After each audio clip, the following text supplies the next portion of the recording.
Welcome to आगे with H. इस video में बात करने वाले हैं पेट 2025 के लिए एक बेस्ट बुक के बारे में जो कि साफल्य की है। पेट 2025 के ऑफिशियल सिलेबस के अनुसार इसमें आपका बेस्ट स्टडी मटेरियल दे रखा है। इसको पढ़ के आप लोग पेट 2025 में एक अच्छा स्कोर ला सकते हैं और पेट 2025 से आने वाली भर्तियों के लिए आप लोग एलिजिबल हो सकते हैं। स्टडी मटेरियल के अलावा इसमें अभी तक पेट के जितने भी एग्ज़ाम हुए हैं यहाँ पर उसके सॉल्व पेपर भी दे रखे हैं। ये भी आपकी तैयारी में बहुत ही उपयोगी साबित होंगे।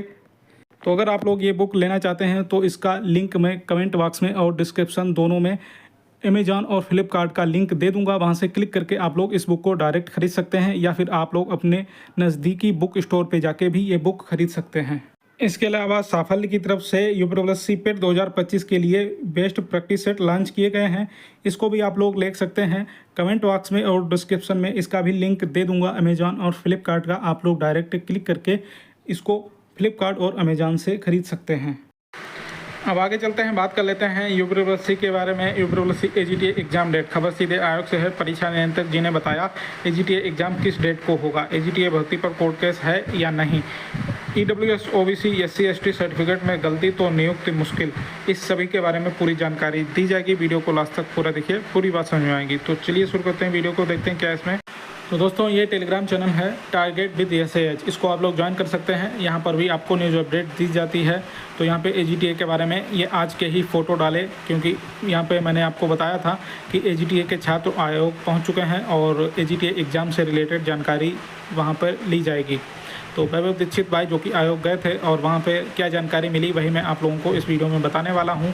और आप लोगों से रिक्वेस्ट है कि वीडियो को आप लोग लास्ट तक पूरा देखिएगा, तभी आप लोगों को पूरी जानकारी समझ में आएगी। वीडियो आधा अधूरा अगर आप लोग देखेंगे तो आप लोगों को जानकारी समझ में नहीं आएगी। तो वहाँ पर आयोग से क्या जानकारी मिली वही मैं आप लोगों को इस वीडियो में बताने वाला हूँ। उसके बाद आगे कैसा क्या हो सकता है उसकी भी जानकारी मैं अपनी तरफ से बताऊँगा। इसीलिए आप लोगों से दोबारा रिक्वेस्ट है कि आप लोग वीडियो को लास्ट तक पूरा ज़रूर देखिएगा। तो अब आपको बता देता हूँ, वैभव दीक्षित भाई जब आयोग गए वहाँ पर परीक्षा नियंत्रक जी से मुलाकात की और वहाँ पर पूछा कि सर एजीटीए का एग्ज़ाम बता दीजिए कब तक हो सकता है।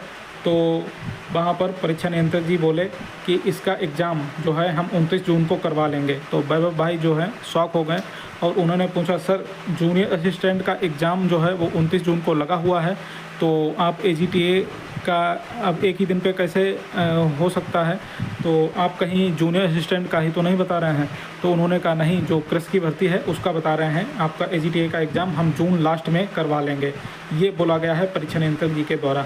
तो वैभव भाई ने फिर से बोला कि सर एजीटीए के भी ऐसे छात्र हैं जो जूनियर असिस्टेंट का एग्ज़ाम देंगे और एक ही दिन पर दो बड़े एग्ज़ाम कैसे करवाए जा सकते हैं। तो उन्होंने बोला कि देखिए 1 साल से ज़्यादा हो गया है और हमारा काम है एग्ज़ाम लेना और आपका एक काम है एग्ज़ाम देना, तो आप अपनी तैयारी करते रहिए, हम जून लास्ट में ही आपका एग्ज़ाम करवा लेंगे, ये बोला गया है परीक्षा नियंत्रक जी के द्वारा।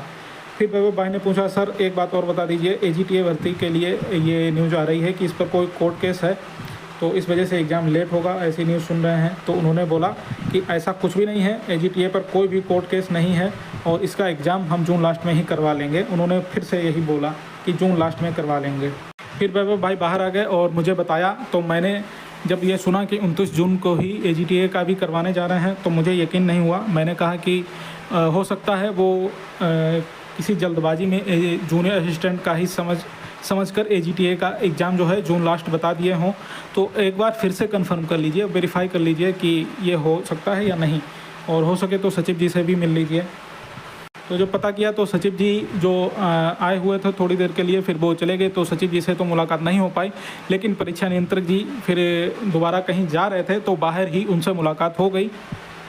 तो वैभव भाई ने दोबारा पूछा परीक्षा नियंत्रक जी से कि सर फिर से आप ये बता दीजिए कहीं बताने में कहीं चूक तो नहीं हो गई, कहीं कोई गलती तो नहीं हो गई, आप जूनियर असिस्टेंट का ही एग्ज़ाम बता दिए हों, एजीटीए का और जूनियर असिस्टेंट का एक ही दिन पे कैसे हो सकता है। तो उन्होंने यही बोला कि 2-4 दिन में हम आपका जो नोटिफिकेशन है, जो नोटिस है वो जारी कर देंगे, आपकी डिटेल जारी कर देंगे और आप जून लास्ट मान के तैयारी करो, जून लास्ट में ही आपका एग्ज़ाम करवा लेंगे। फिर से यही बोला गया है परीक्षा नियंत्रक जी के द्वारा। तो इतनी जानकारी आज आयोग से मिली, परीक्षा नियंत्रक जी से यही जानकारी आज प्राप्त हुई जो मैं अभी तक आप लोगों को बता चुका हूँ। अब आगे मैं अपनी तरफ से आपको कुछ बताना चाहता हूँ। तो देखिए ये न्यूज़ सुन के आप लोग जो है, आपको ये बताना चाहूँगा कि आज तक आयोग से जो भी जानकारी मिली है वो हमेशा 100% सही नहीं होती है। ठीक है, तो मुझे अभी भी ऐसा लगता है कि जून लास्ट में आपका एग्ज़ाम नहीं हो पाएगा। बाकी परीक्षा नियंत्रक जी ने शायद बोल दिया हो, और हो सकता है 1-2 दिन में मीटिंग हो तो परीक्षा नियंत्रक जी का भी विचार बदल जाए। ठीक है, क्योंकि मुझे पर्सनली नहीं लगता कि एजीटीए का एग्ज़ाम जून में हो पाएगा, क्योंकि भाई उधर पेट के आवेदन भी स्टार्ट हो जाएंगे, पेट में आवेदन होंगे, उससे वेबसाइट पर लोड पड़ेगा। दूसरी बात है, जूनियर असिस्टेंट का जो फ़ीस सबमिट होनी है और उसका एग्ज़ाम सिटी आएगा उधर, और एडमिट कार्ड आएगा, इतनी सारी प्रोसेस होनी है, तो वेबसाइट तो इनकी वैसे ही बैठ जाएगी। ठीक है, वेबसाइट इतना लोड नहीं झेल पाएगी। ऊपर से ये एजीटीए का भी अगर दे देंगे इसी में, तो वेबसाइट तो बिल्कुल ही काम ही नहीं करेगी, तो स्टूडेंट अपना एडमिट कार्ड तक डाउनलोड नहीं कर पाएंगे। ऐसा ही तो बीपीओ के टाइम पे हुआ था। सिर्फ 30,000 लोगों ने 30 से 35,000 लोगों ने परीक्षा दी है, और उसमें ही इनकी वेबसाइट काम नहीं कर रही थी। बीपीओ के एडमिट कार्ड आ गए थे और उसमें वेबसाइट इनकी बैठ गई थी।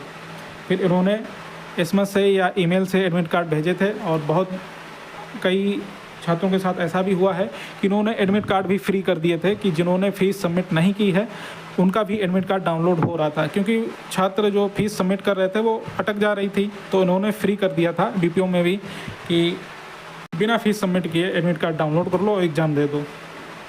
तो यही सारी वजह है कि मुझे नहीं लगता एजीटीए का एग्ज़ाम जो है आपका जून में हो पाएगा। ठीक है, मुझे यही लगता है कि जो एजीटीए का एग्ज़ाम जून में नहीं हो पाएगा। बाकी यार, परीक्षा नियंत्रक जी ने बोला है तो इसको हल्के में भी नहीं ले सकते। तो आप लोगों से बस यही कहूँगा कि जून लास्ट मान के ही आप लोग तैयारी करते रहें फ़िलहाल, और आगे अगर टाइम मिलता है तो ये आप लोगों की किस्मत अच्छी होगी और आप लोग उसमें और रिवीजन कर लेना। लेकिन एजीटीए का एग्ज़ाम जो परीक्षा नियंत्रक जी ने बोला है वो यही बोला है कि जून लास्ट में करवा लेंगे। अगर आपको डाउट है तो आप लोग खुद चले जाइए आयोग और पूछ लीजिए। मैंने 2 बार वेरीफाई करवाया है, 2 बार पूछवाया है, दोनों बार परीक्षा नियंत्रक जी ने यही बोला है कि जून लास्ट में ही आपका एग्ज़ाम जो है करवा लेंगे। तो आयोग से क्या खबर मिली है और मुझे क्या लगता है, ये दोनों चीज़ें मैंने आपको यहाँ पर बताई हैं। अब आपकी जो मर्ज़ी हो वैसा आप लोग कर लीजिए। ठीक है, और एजीटीए कोर्ट केस की बात करें तो इसके बारे में मैंने बहुत पहले ही आपको वीडियो बना के बताया था। आपका एजीटीए का जो कोर्ट केस रीओपन हुआ है वो सुप्रीम कोर्ट में चल रहा है, और वो कोर्ट केस जो है वो जो 2013 की वैकेंसी थी, जो 946 लोग जो थे लगभग, उनका केस रीओपन हुआ है। तो उसका और इस भर्ती का कोई लेना देना इस तरह का नहीं है कि इसका एग्ज़ाम रुक जाए। अगर आयोग अपनी पे आएगा तो इसका एग्ज़ाम करवा लेगा, क्योंकि इस पर कोई लेना देना नहीं है। वो कोर्ट केस जो है वो पुरानी वाली एजीटीए भर्ती पर है।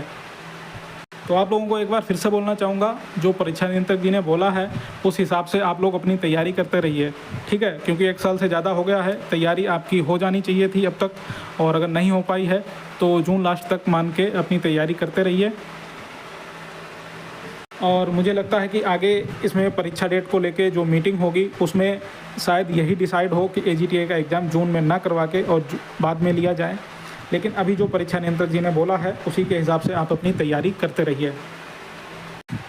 और एक चीज़ और वहाँ से जानकारी प्राप्त हुई EWS OBC SC ST certificate को लेके। देखिए, अभी ITI का रिज़ल्ट आया था, तो वहाँ पर ITI के कुछ छात्र मिले, उन्होंने जो सर्टिफिकेट लगाया था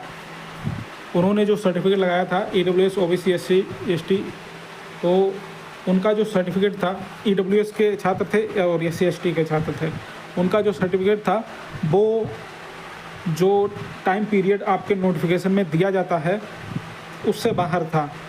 मतलब जब वैकेंसी आई थी और जब तक आवेदन हुए थे उस साल का आपका सर्टिफिकेट होना चाहिए। इसके ऊपर जब एजीटीए के आवेदन हो रहे थे तभी मैंने 2-3 वीडियो बना के आपको जानकारी दी थी, और नोटिफिकेशन में भी यही लिखा हुआ है कि किस टाइम पीरियड का आपका कास्ट सर्टिफिकेट चाहिए होता है।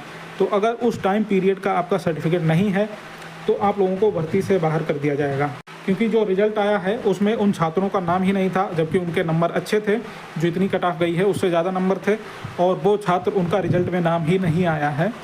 इसलिए वो छात्र वहाँ गए और परेशान हो रहे थे, चक्कर लगा रहे थे, जबकि उन छात्रों का यूपीपी में भी हो चुका है और उनसे यही बोला गया कि आप यूपीपी में ज्वाइन कर लो, यहाँ पर आपका मुश्किल है कि हो जाए। और अगर पहले यही सुनने में मिलता था, ऐसा किया जाता था कि ओबीसी SC ST अगर आपका सर्टिफिकेट जो भी है वो टाइम पीरियड का नहीं है तो आपको जनरल कैटेगरी में सिलेक्शन दिया जाएगा, लेकिन उनका रिजल्ट में ही नाम नहीं दिया गया था, तो इस वजह से वो लोग खुद को बाहर ही समझ रहे थे और उनको ये बोला भी जा रहा था। और इसके लिए शायद कोई प्रोसेस हो, वहाँ से वेरीफाई करवाना पड़े या कुछ भी हो, तो इसके बारे में यही जानकारी मिली है कि फ़िलहाल इन लोगों का रिज़ल्ट जो है वो रोका गया था। ITI वाले जो छात्र वहाँ से मिले थे उन्होंने यही जानकारी दी है। बाकी इसके बारे में मैं लगातार आपको बताता रहा हूँ कि उसी टाइम पे मैंने वीडियो बना के जानकारी दी थी कि आपका सर्टिफिकेट कब का होना चाहिए था, किसका नहीं। आप लोग पुराने वीडियो जाके देख सकते हैं, एक वीडियो नहीं 3-4 वीडियो बना के मैंने जानकारी दी थी, ठीक है। तो ये हो गई आज की मिली हुई पूरी जानकारी, और मैंने अपनी तरफ से भी जानकारी दी है। और ये प्रवासी भर्तियों की लेटेस्ट अपडेट पाने के लिए चैनल को सब्सक्राइब कर लीजिए। नमस्कार।